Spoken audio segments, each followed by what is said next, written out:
everyone out there. And from the Stables of Divine Evangelist Ministry, DEM, we have come to blow the trumpet. You're welcome in this short season of exposure of divine mysteries. And I pray that you give us a little bit of your time and attention. So, Mr. Chima Julius Dipade is one man that I know that has been campaigning against indecent dressing for so many years now.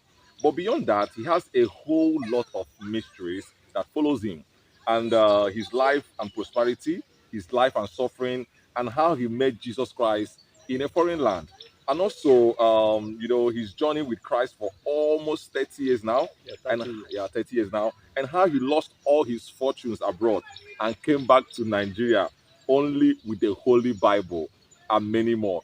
And all right, only with the Holy Bible and many more. I think for me, Mr. Chima Jupadin will be in a better position to speak about himself and life journey. So let me start by asking you, sir, who is Mr. Julius Chima Jupadin? Yeah, Sir Godwin, I have to say good afternoon. All right. Thank you for this wonderful opportunity you are giving to me. And my viewers out there, I salute. Going straight to your question, my name is Julius Chima Jupadin. Julius Chima Jupadin. I am from Akbu in Aguata local government area of Anambra State. Akbu in Aguata local government area of Anambra State. And when I say Anambra, of course, Nigeria. I mean Nigeria. Yes, I have a beautiful wife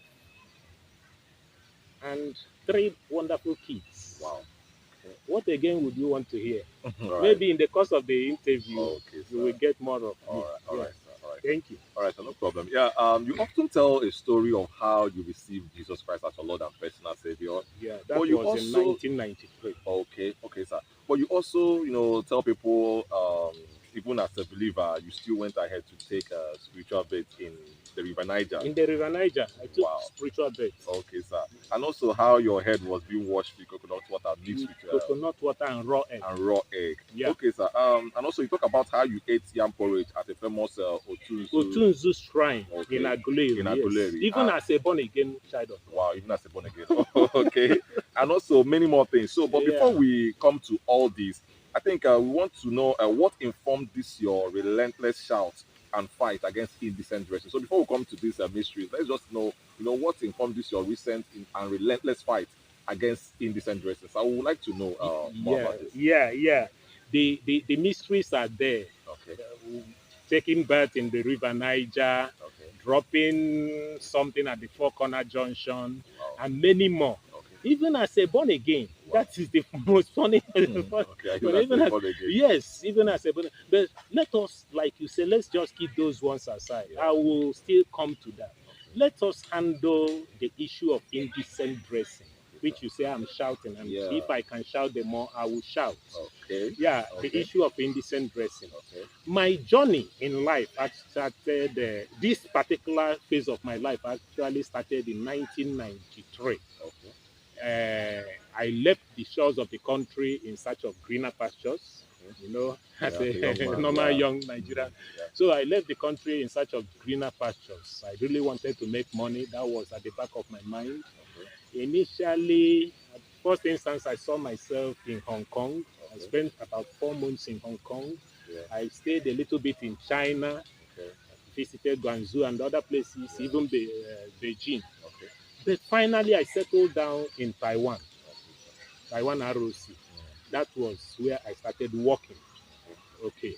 So in that 1993, I started working.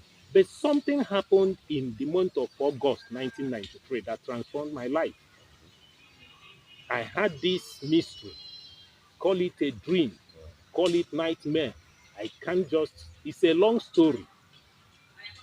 Time will not permit me to start saying what happened there. But the end point of it was that I jumped from my bed, all sweating. I took a letter and wrote, I took a pen and paper and wrote a letter that night and posted to my mother the following morning. Say, please, I don't understand what is happening. But pray. That was that. Anyway, it's just by the way. All right. So, but from that August, a lot of things I could not explain started happening around me, within me, and so on. So I was really disturbed. I couldn't, I couldn't explain most of those things. Okay. So in the month of November, I wrote a letter to my sister that is living in US. And she's still living in the US. Okay. I wrote a letter to her and said, please, sister, send a Bible to me because where I was working, I couldn't go out to search for Bible or anything. So my sister now replied immediately. About within 5 days or so, she sent a Bible to me. Okay. This particular Bible. Wow.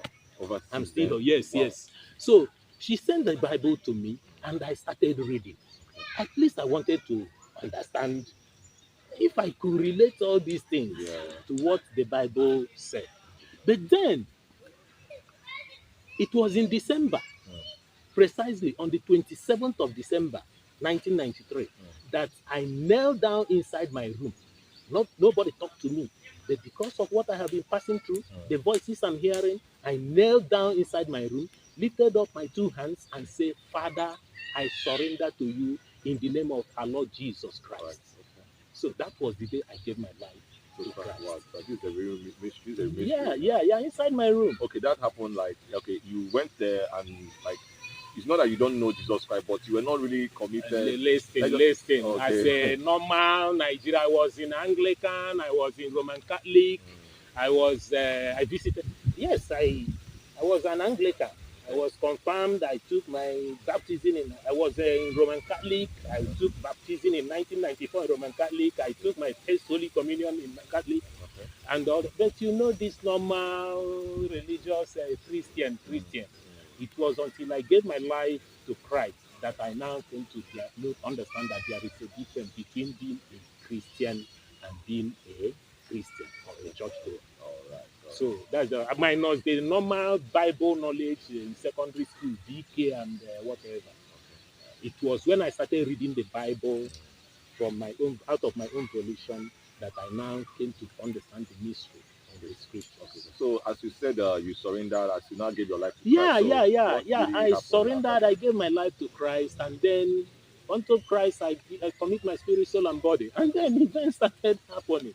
Okay. Now, to cut the story short, in the early part of 1994, I was living with Nigeria, Mr. Tony Ejimogu. He's now a pastor in I think he has a church in Lagos. But I was living with him, the only black person around me. We were living. So, yes. And he will always read the Bible, and I will be listening to news or watching films or reading one novel. Okay. So I wasn't really interested, and it was not because of his activities that made me to start looking for Bible. It was things that were happening. But when in the early part of that 1994, we were working. We are then working in a electroplating plant in Changhua, Taiwan. Okay. One afternoon, call it later part of the morning, before 12 or thereabout, Tony called me, Chima. We were at our port of business. He said, Chima. I said, eh? He said, God said you should prepare a lesson on adultery and fornication and preach it to an audience of about 500 persons. Wow. I said, eh? He said, that's the message I received now from God for you. Wow. I looked around. I did not see God around. And then Tony is telling me that he got a message there and delivered it to me. Because of those mysteries I said that had been happening from August, I could not begin to query or ask Tony questions. I just accepted it. How? My mind told me that if Prophet Nathan will tell King David, God said, that kind of a thing, which means maybe God can use Tony to pass a message to me. So I just took it that way. Okay. But there is something. The question now is, why should it be me? And why should it be adultery and fornication? Okay. Why should it be me? And why should it be adultery and fornication? The third question is, why should I be the one to talk of adultery and fornication? Whereas there are great men of God out there. Exactly. Bishops, Pope, pastors, deacons, people that ordained, Ladies and such. that are already even talking about adultery and fornication. So what is the special thing? Yeah, because we have been hearing this over time. What is that special thing that God wants me to say about adultery and fornication? But let me take the first question is, why should it be me? All right. When I thought like that, I now say, God, you are not a liar. Yeah. I was, please pardon me to say this, but it is true. I was an adulterer. Okay. I was a fornicator. Not that I was chasing women here and there around. No, something happened. Okay. I was immediately after even while I was still in higher institution, I was teaching the sandwich group in Anambra State College of Education, Oka, when it was Oka, combining it with those at Nsugbe College of Education. Okay. I was teaching them on educational courses. On a pundit role anyway. Yeah. I was teaching at Oko, Anambra State Polytechnic, Oko, the sandwich group also. Wow. And then those doing education, reading education at Nnamdi Azikiwe University. I was going to their schools to drill them, give them extra lessons on educational courses. Okay. And during when they finish, they normally convert during, convert to the school during, what do you call it? During their holidays. Okay. But when the school is in session, I now travel to their respective places, like center. I go to Onitsha Center, go to Nnewi Center, Ihiala Center, and things like that. So that was actually how I made my money and traveled abroad. Okay. But that is not the story. Right. The issue is that while I was handling these women, both single and married, some married women among them will be buying gifts for me. Not only buying gifts, they were sleeping with me. And I was sleeping with them. Married women. Not one, not two. Then, the singles, we are also there. I was a bubbling young man. So, and when I stand to teach, some of them will admire me. And you see, after the whole exercise, some of them get themselves to me. Wow. I say, thank you, sir, for teaching us well. So I was really sleeping with them. But God forbid, that is in the past. Right. So if God said I should prepare a lesson on adultery and fornication, and I don't think, maybe he saw me as somebody that has done it, and then I can give one or two things. That's just by Then the next question is, why on adultery and fornication? Why on adultery and fornication? Yes, I have said I'm an adulterer and I'm a fornicator. But God win. Honestly, it is adultery that is ruling the world today, whether you know it or not. It is fornication that is ruling the world today, whether you know it or not. Every one of us, I mean every one of us, is in one way or the other committing adultery, committing fornication. Everyone, whether you're a bishop, or you are a general overseer, or you are the most pious woman of God, or the deacon. Every one of us, in one way or the other, we are committing adultery and fornication. I'm not talking of the those in the porn industry. Okay. I'm not talking of what is happening among students and lecturers. But probably we'll come to that. Now, the thought is, why should I be the one and not these big men of God, big women of God that already have pulpits where they talk about adultery and fornication. So why should now God want me? Why am I the one most qualified chosen to begin to talk about it instead of all these big people? So when I was now pondering and meditating over this, God, why me? Why not that man? Why not that woman of God? God showed me a revelation. That revelation came on the 13th of August, 1994. I wouldn't call it just a dream, because it was like happening live. At around 10 p.m., 10 in the night. It's not that consider maybe. I wasn't really sleeping, but I saw myself, call it a trance. Call it a trance. Let's say it's a trance. Okay, fine. It's a trance. So, in that state, something happened. I saw myself with a multitude of people. In fact, when I say multitude, all of us, bishops, general overseers, women of God, men of God, deacons, teachers, professors, students, everybody. If you ask me, everybody. And all of us had our instruments of worship, Bible, chaplets, all sorts of things. And we had a mission. We congregated and we had a mission. What was the mission? Our mission was to go to the temple of the Lord and worship him. To go to the temple of the Lord and worship him. That was our mission. The mission of everyone. Everybody. All right. And we were so eager to achieve that mission. So we started moving. That the road was so broad, but we were just surging, going, moving forward, hoping to get to the temple of the Lord to worship him. But as we were moving along the road, a woman that was indecently dressed was sitting by the roadside. Okay. A woman that was indecently dressed was sitting by the roadside. In fact, the way she was sitting, you could see her undies.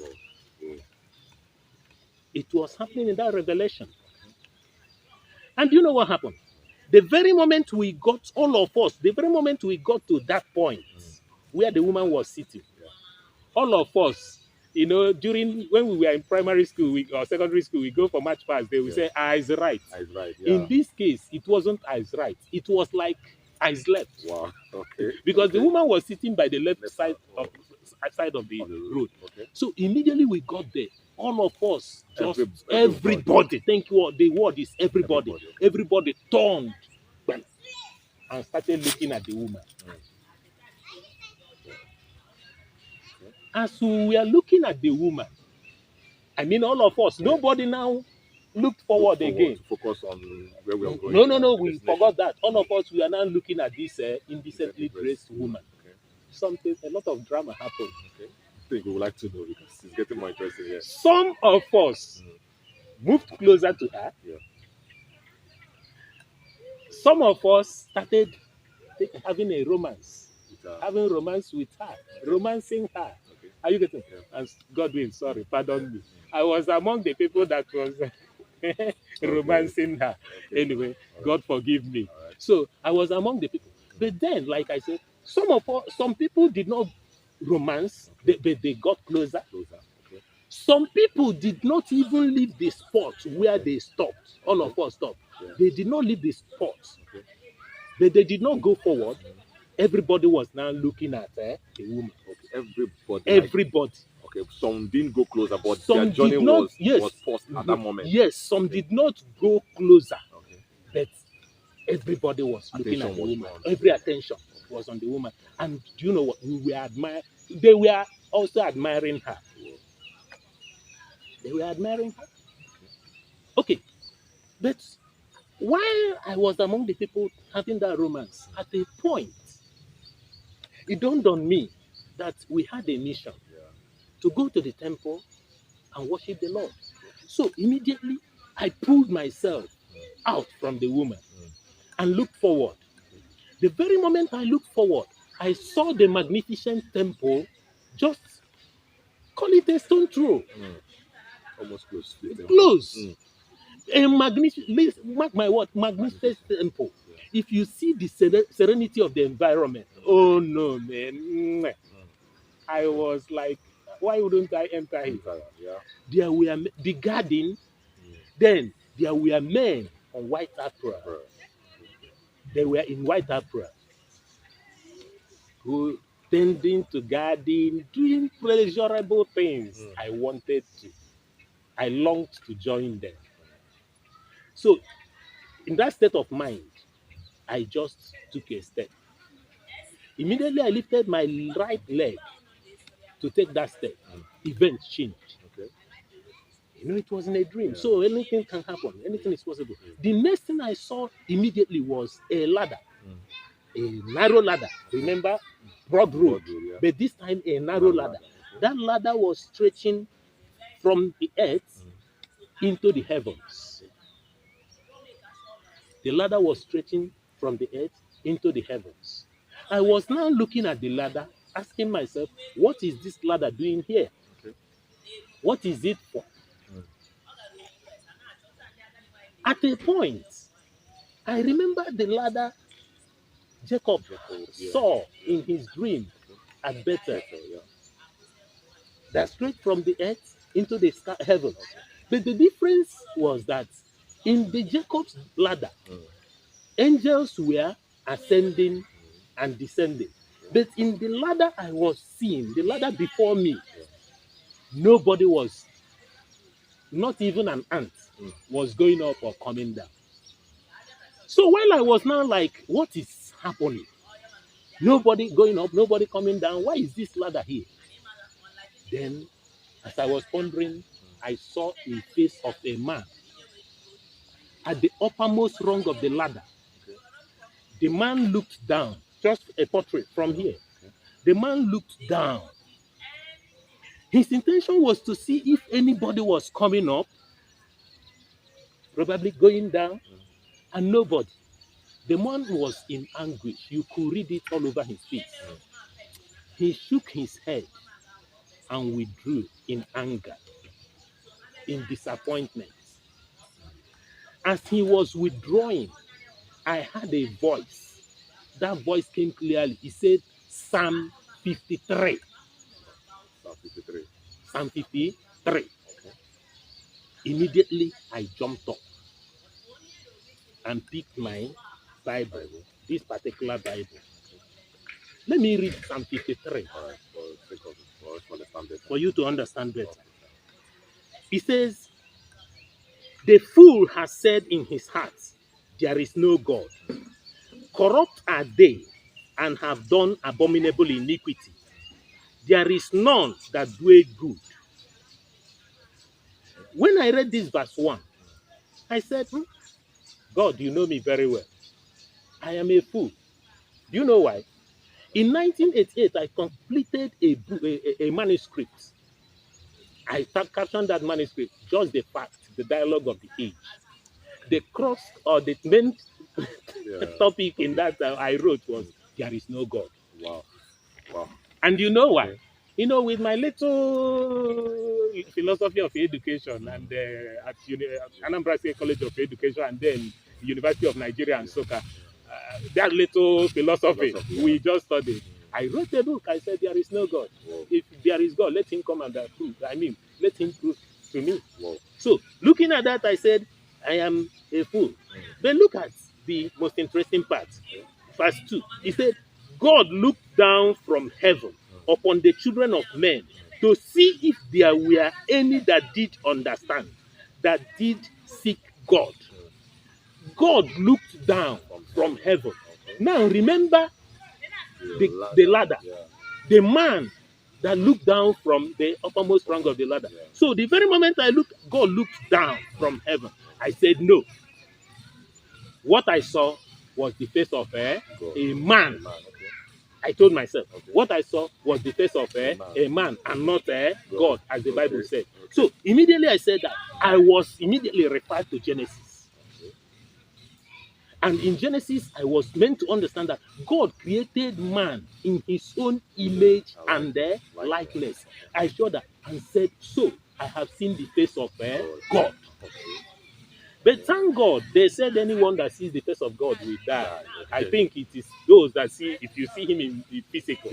I'm talking of trance or call it revelation or whatever you want to call it. So, and thank God I am not the only one in the Bible that has said, since Jacob at a point said, I met God. And he even wrestled with him. And then Isaiah, some other prophets, they said they met God. So, if you ask me, for this cause, for this reason, God has shown me his face. Okay. For this cause and reason. For this reason, for this cause, God himself, in his magnanimity, has allowed Chima Jupadin to see his face and bold to say it, not proud.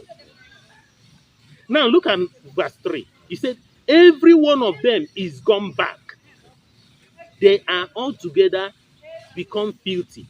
There is none that doeth good, no, not one. Remember, I was told to prepare a lesson on adultery and fornication. A lesson on adultery and fornication. And now, as we were going along that big road, we met an indecently dressed person that made all of us to forget where we were going to worship God and then decided to begin to have romance, focus, and begin to admire every one of us. So if you ask me, all of us, verse 3 said every one of them had gone back. We forgot where we were going to go and worship the Lord and now turn back to start looking at indecently dressed So I think women. for the sake of the audience out there, and for the sake of I myself, I think before you go more further to explain this particular place, I think this particular place, I think it might help us to understand where you said everybody. So I want to ask, even the men of God out there, the bishops, the pastors out there, all of us are, adulterers or fornicators. So that means even the big men of God out there, they're included. So I think let's explain this more to us so that let's know how everybody. Yeah. How we all. Godwin, I am not the one that fabricated this. Okay. It's not my word. God himself said, every one of us, we have gone astray. And we are committing, remember I said we are in one word, the other, committing adultery and fornication, every one of us. I think we'd like to know. Yes, that is what I'm coming now. And allow me. Okay, look at it. In that journey, we met a woman that is indecently dressed. All right. Look at what we have around us today. Okay. In the yard where you are living, a woman will just put on one bump shorts and is there. Maybe doing one thing or the other. Your little niece, your little cousin, they are all flaunting their breast and everything. Okay. Look at the recent coronation of King Charles III. Okay. King Charles III. Okay. One Nigerian musician, I wouldn't want to call her name. Okay. I saw her on the net. If you see how she exposed her breasts with whatever she wore, long gown, but breast to the whole world. Yeah. And do you know what they captioned that? Whatever they say, African Queen of music. Okay. And all of us are clapping, African Queen. Okay. Now let me say one thing. Indecently dressed woman. When you are looking at her, no matter how sanctimonious you are, your brain is telling you something. Okay. Whether good or evil. Your brain is telling you one thing or the other. Okay. But the question is, your brain must react. Yes, your brain must react. Okay. The next question is, what have you done? Yeah. Okay. To talk about it. Okay. Now remember, by the time you are looking at an indecently dressed woman, an element of lust must surely come in. Okay. If you're a woman and you are looking at an indecently dressed man, an element of lust can easily come in. Okay. And what is this lust, and what did Jesus Christ say about it? I think you would like to know. Jesus Christ said, looking at a woman lustfully is as equal as committing adultery. Jesus said it, not Peter, not Paul. Okay. So by the time you are looking at a woman lustfully, you are committing adultery. You are committing fornication. Okay. Now the question is, how are we, all of us, involved? That is the question. The question is, like to know. So how now, are we all involved? The question is, Paul, Sir Godwin, what are you doing concerning all these indecently dressed people, women and otherwise, parading around you? Okay. You are a bishop, you are a priest, you are clergy, you are this. All those indecently dressed women in your church, what are you telling them? Along the streets, all the indecently dressed people, even where you are living in the yard, whether you're a bishop or what are you telling them? Even our daughters, even our sons. Rather, what we now say, oh, leave them. Oh, they know the fashion. They are the ones looking at that. This and that. So the bottom line is, God is not asking, have you slept with a woman or not? For allowing indecent dressing to be reigning supreme and nobody is saying much or saying anything. Now, For allowing indecent dressing to be reigning supreme, derailing us in one way or the other from having focus to where we are going. God himself, even the verse 3 of where I said, every one of us, we have gone astray. And why I am not preaching against do not lie, do not kill, do not steal, do not kidnap. So many of them. God did not ask me. He said, prepare a lesson on adultery and fornication. And it was in line with prepare a lesson on adultery and fornication that he showed me this vision. And in that vision, it was an indecently dressed woman that stopped us from entering the place of worship where God lives. And that woman we are admiring, simply, spiritually, in the physical, we are in one way or the other, lusting after her. Whether you have gone to romance, have sex or whatever, you are in one way or the other admiring. You are lusting after her. Have you asked her to close up? Have you asked her to get out of your church? Have you asked that little your cousin to go and dress up well? God has something to say. All right. And let me tell you this. God does not joke with dressing. And that is why he is coming this way. I have not said let us preach against kidnapping or even lying.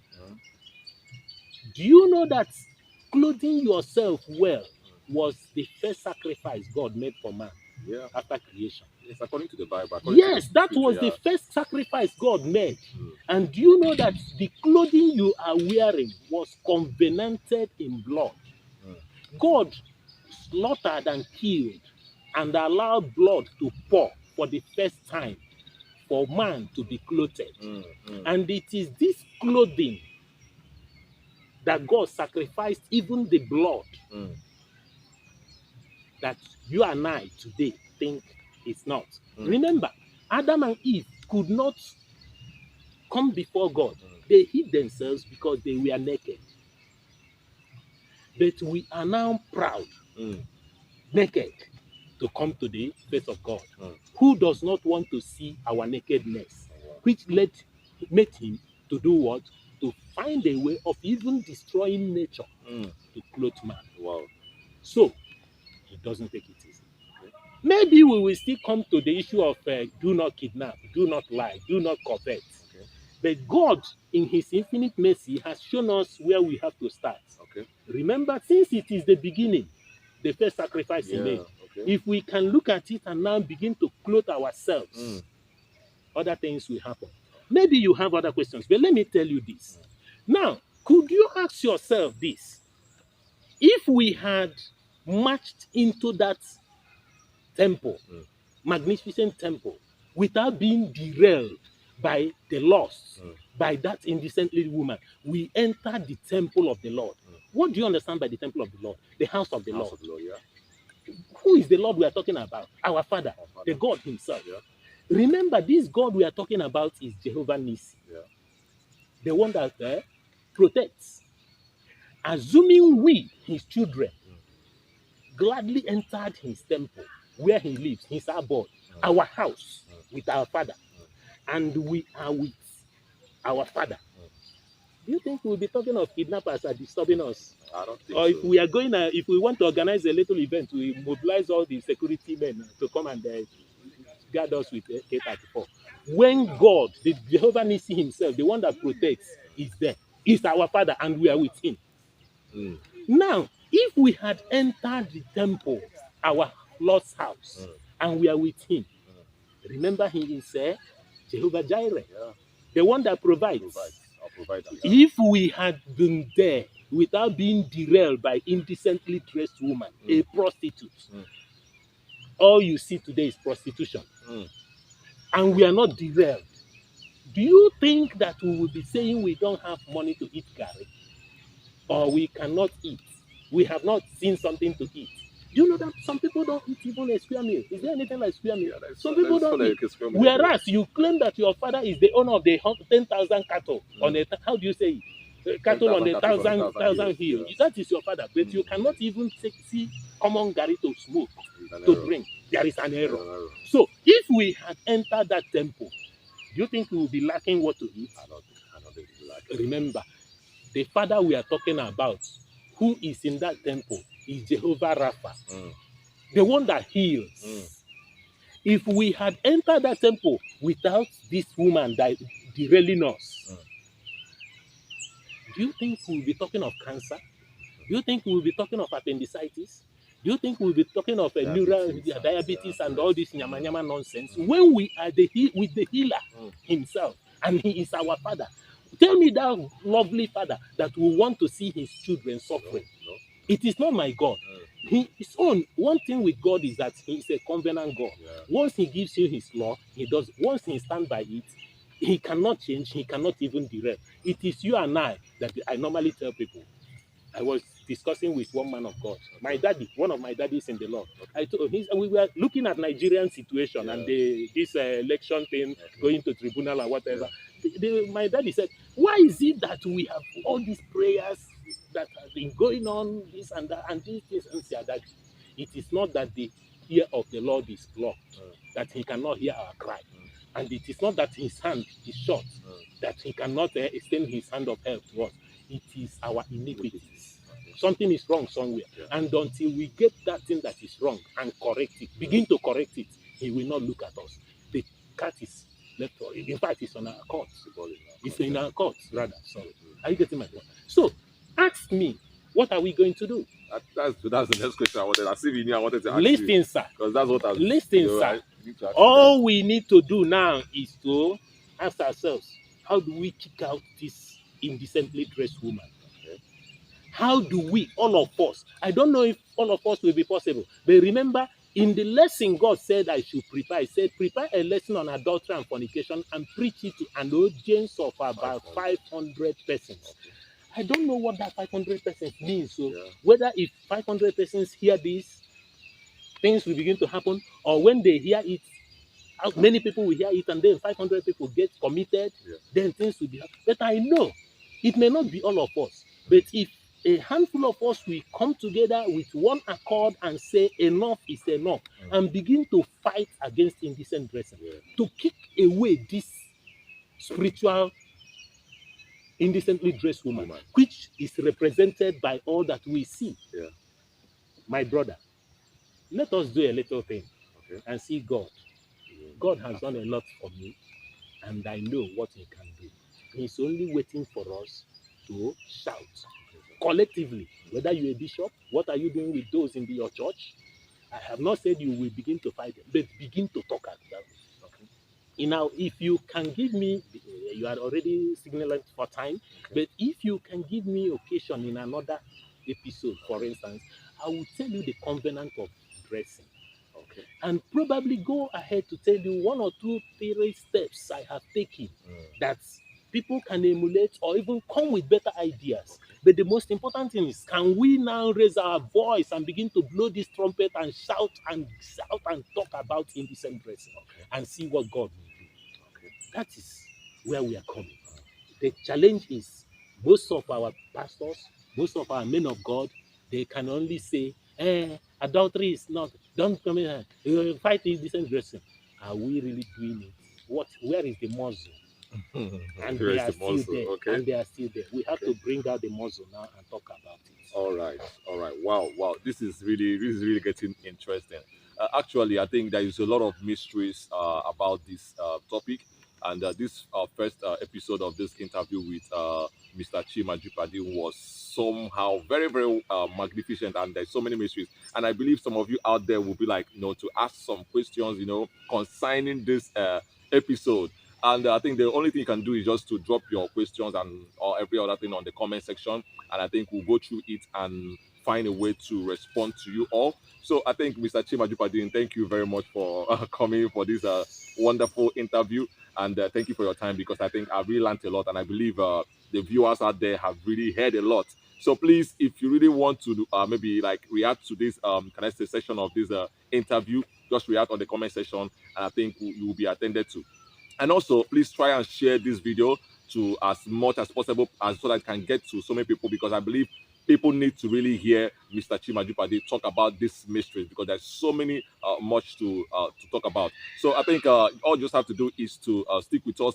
By this time next week, we'll still come back, and I think that particular topic of where you talked about the covenant of dressing, I think we need to address it, because I think that's where we can now start to maybe understand more better where all this thing is heading to. So thank you all for your time, and thank you, Mr. Chimajupade, once again for your time. And by this time next week, we'll still hold another special interview with Mr. Chimajupade as he unveils the mysteries that God has shown him. So thank you all, and bye for now.